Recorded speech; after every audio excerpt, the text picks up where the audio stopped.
Assalamualaikum warahmatullahi wabarakatuh. Salam sejahtera, salam persatuan Nusantara, dan salam sehat untuk kita semua. Ternyata pembuatan makam palsu yang diinisiasi oleh Habib Lutfi bin Yahya itu menjadi inspirasi bagi banyak orang yang ingin mencari peluang cuan dari bisnis makam. Di Indonesia sudah banyak sekali, termasuk yang terbaru di daerah Citepus, Sukabumi, di Pelabuhan Ratu.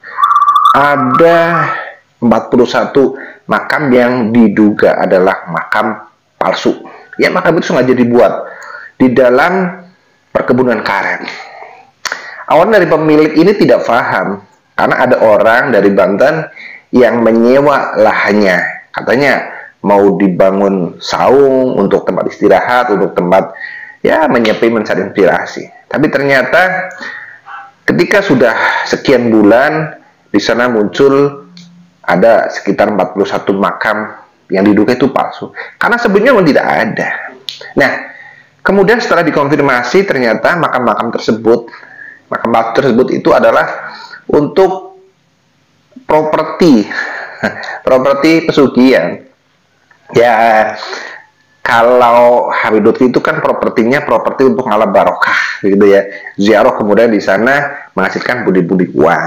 Nah, yang di Sukabumi ini hampir sama, tapi lebih ke arah pesugihan, begitu. Jadi kalau memang orang-orang yang cerdas begitu, apapun bisa jadi duit. Bahkan orang mati pun bisa dijadikan sebagai cuan. Oke, kita simak videonya ya. Dan ini sangat luar biasa. Assalamualaikum warahmatullahi wabarakatuh. Selamat datang guys di channel Diam Saudara.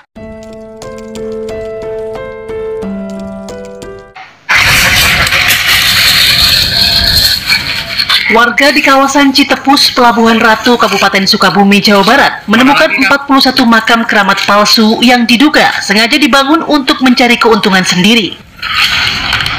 Makam keramat palsu yang berada di tengah hutan karet yang masih produktif tersebut kerap didatangi sejumlah orang yang diduga akan mencari pesugihan. Dia memang makam keruh. Resah dengan keberadaan makam keramat palsu tersebut, warga bersama ulama dan budayawan membongkar makam palsu tersebut. Selain itu, warga juga membongkar dan membakar sejumlah bangunan yang dijadikan padepokan.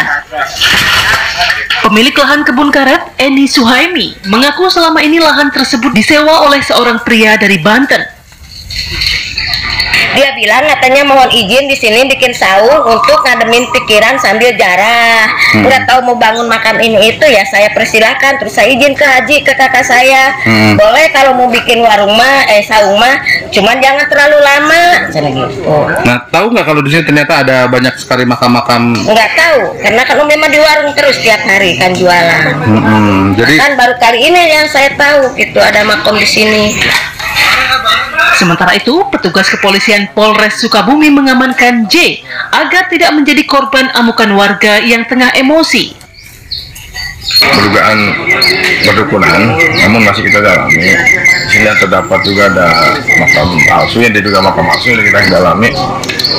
Sementara kita mengamankan yang bersangkutan demi keamanan dan keselamatan yang bersangkutan daripada timur massa. Kayaknya dibawa dulu ya. Kita dalam dulu, kita bawa ke Mako, kan kita dalami seperti apa motif dan ininya dia niatnya gitu. Usai pembongkaran makam keramat palsu tersebut, warga bekerja sama dengan pihak terkait akan melakukan pengawasan ketat di wilayah mereka tinggal.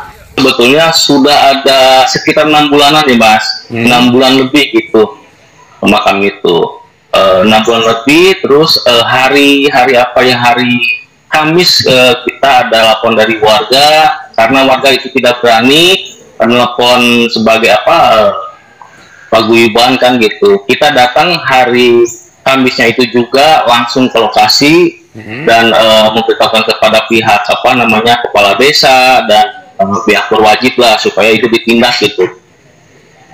Berarti selama ini apakah makam itu benar adanya atau memang sengaja dibuat untuk dilakukan pesugihan, Kang? Nah, itu sebetulnya makam palsu ya yang dibuat gitu, makam palsu itu, karena di situ tidak ada makam ataupun makam keramat, itu tidak ada. Lalu kenapa baru sekarang Kang akhirnya ditemukan kejadian makam palsu ini? Apakah memang selama ini warga tidak terlalu curiga dengan kedatangan beberapa orang asing yang untuk melakukan pesugihan di sana, Kang? Ya, itu sebetulnya kecolongan ya. Kalau itu kecolongan ya, pihak desa dan pihak setempat itu kecolongan ketika izinnya tadinya membuat saung-saung kan sudah lama itu, terus terjadinya lah pembentukan makam-makam yang ditakutkan karena sekarang banyak jaringan yang itu ke harta karun, ke UB, itu yang jadi masalah, Mas. Kalau di sekitar area sana memang apakah dalam area yang dekat ini memang ada makam keramat atau seperti apa kondisi di sana, Kang? Oh, kalau makam keramat itu itu di Pakistan itu ada yang namanya Gunung Tangkil, itu ada, betul itu. Kalau di sekitar situ tidak ada. Ketika melakukan pembongkaran sendiri, sejauh mana kemudian masyarakat sana ikut melakukan pembakaran dan pembongkaran makam keramat palsu, Kang? Iya, karena masyarakat itu memuncak kemarahan lah, karena kan di situ bukan orang asli itu, terus bisa terjadi kan ditakutannya itu ada penyimpangan ya, Mas. Itu aja masyarakat. Apakah selama ini juga warga setempat tidak merasa curiga dengan pelaku yang membangun makam palsu ini, Kang? Tidak, karena kan itu wilayah itu kan jauh dengan pihak RT RW itu jauh. Pembatasan kan dari gunung kan, jauh dengan warga lah sebetulnya, itu lumayan. Apakah ini baru pertama kali, Kang, terjadinya kasus makam keramat palsu di sana, atau sebelumnya sudah ada kasus-kasus yang serupa? Iya, itu tahun 2010 kalau nggak salah pernah terjadi itu makam-makam palsu yang dibuat, yang dibuat makam. Karena hari ini kita koordinasi dengan pihak MUI dan lain-lain supaya wilayah Pelabuhan Ratu ini jangan sampai terjadi lagi kan, gitu. Pembuatan makam-makam palsu itu banyak sekarang, bukan hanya di situ saja, banyak daerah Karanghau itu banyak sebetulnya, banyak, masih ada lah.